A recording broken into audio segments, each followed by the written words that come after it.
அஸ்ஸலாமு அலைக்கும் வரஹ்மத்துல்லாஹி வபரகாத்துஹு. வாங்க ஃப்ரெண்ட்ஸ், இன்றைக்கி வந்து முயல் கறி சமைச்சு சாப்பிட்லான்னு சொல்லிட்டு, உடம்புக்கு நல்லது. இது கொழுப்பே இல்லாத கறி, சுத்தமாக கொழுப்பு இல்லை இந்த முயல் கறியில். வளர்ப்பு முயல் தான் வாங்கிட்டு வந்து இன்றைக்கி ஆக்கியிருக்கோம். குக்கர் வச்சு எண்ணெய் ஊற்றிக்கலாம். எண்ணெய் ஊற்றி வெங்காயம் போட்டு நல்லா வதக்கிக்கலாம். வெங்காயம் கொஞ்சம் நல்லா வதங்கின பிறகு இஞ்சி பூண்டு பேஸ்ட்டு போட்டுக்கலாம். இஞ்சி பூண்டு பேஸ்ட்டு போட்டு நல்லா வதங்கின பிறகு 2 ஸ்பூன் போட்டிருக்கேன். 1 கிலோ கறி தான், 2 ஸ்பூன் இஞ்சி பூண்டு பேஸ்ட்டு போட்டு அது கொஞ்சம் நல்லா வதங்கட்டும். நல்லா கிளறி விட்டுக்கலாம். அதுக்கப்புறமா அந்த வதக்கல்லையே தனி மிளகாத்தூள் கொஞ்சம் தாளிப்புக்குள்ளே என்ன போட்டால் நல்லாயிருக்கும், நல்லா கலராக இருக்கும். அதனால் போட்டுக்கலாம். ஒரு வெங்காயம், ஒரு 4 தக்காளி நல்லா அரைச்சி வச்சுருக்கேன். அதுலேயே கொத்தமல்லியும் போட்டு அரைச்சிட்டேன்.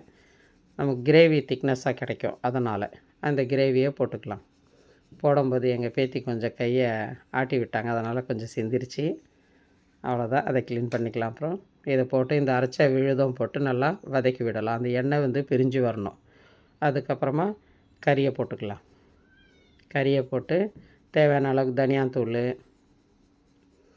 அதுக்கப்புறமா கொஞ்சோண்டு நம்ம பிரியாணிக்கு போடுற மசாலா வீட்லேயே நாங்கள் ரெடி பண்ணி வச்சுருக்கோம், கரம் மசாலா.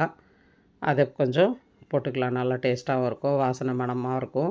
இது சிக்கன் கறி சமைக்கிற மாதிரியே தான், இது ஒன்றும் ஸ்பெஷல் கிடையாது. அதேமாரி தான் சிக்கன் எப்படி சமைப்போமோ அதேமாரி தேவையான அளவு உப்பு, தனியாத்தூள், மஞ்சத்தூள்,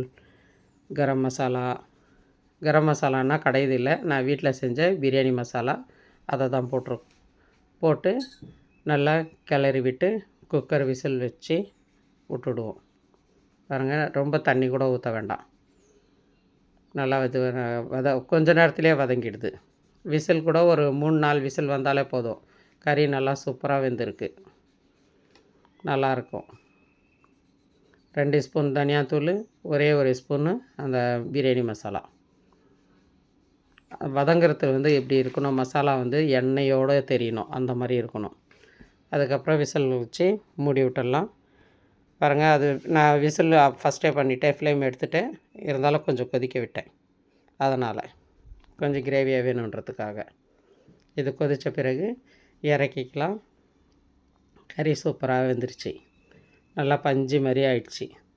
அப்புறம் மத்தியானம் சாப்பாட்டுக்கு நெய் சோறு, அப்புறம் தால்ச்சா. பிடிச்சிருந்தால் லைக் பண்ணுங்கள், ஷேர் பண்ணுங்கள், கமெண்ட் பண்ணுங்கள், பெல் பட்டனை தட்டி விடுங்க ஃப்ரெண்ட்ஸ். எல்லோரும் நலமாக இருக்க வேண்டும் என்று அல்லாஹ்விடம் துவா செய்கிறோம். எல்லா புகழும் அல்லாஹ் ஒருவனுக்கே. சாந்தியும் ஸலவாத்தும் நபி ஸல்லல்லாஹு அலைஹி வஸல்லம் மீது உண்டாகட்டும்.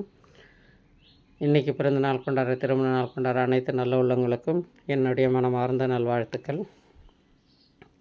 ஜும்மா நாள் முபாரக். இது ஜும்மா முபாரக்கோடு செஞ்சுருக்கோம். அஸ்ஸலாமு அலைக்கும் வரஹ்மத்துல்லாஹி வபரகாத்துஹு. ஜஸாக்கல்லாஹ்.